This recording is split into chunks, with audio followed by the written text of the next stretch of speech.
মানুষ যখন কবরে যায় 3 দিন পর বান্দার নাকের জায়গাটা পচে যায়। এই জায়গাটা যেই মাত্র পচে যায়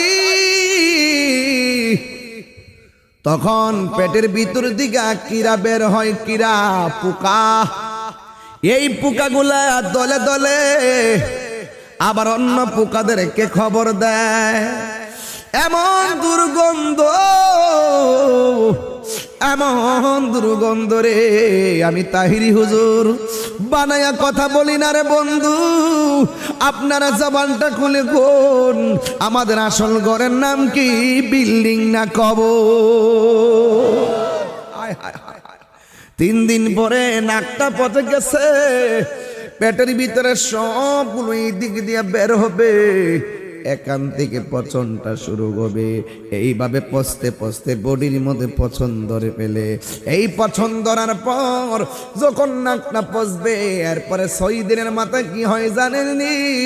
6 দিনের মাথায় আপনার হাতের মধ্যে যে আঙ্গুলের নখগুলা ছিল, পায়ের নখগুলা আস্তে করে পড়ে যাবে।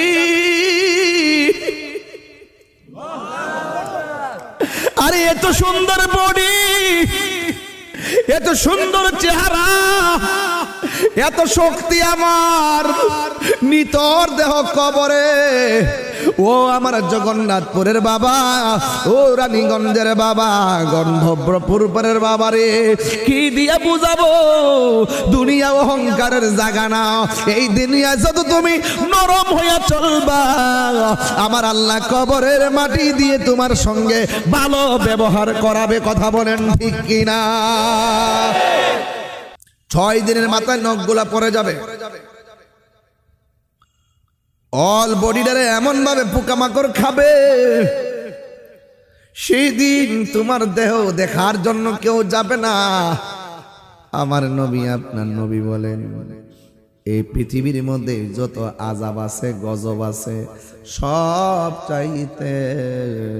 সব চাইতে কঠিন আযাব হলো কবরের আযাব।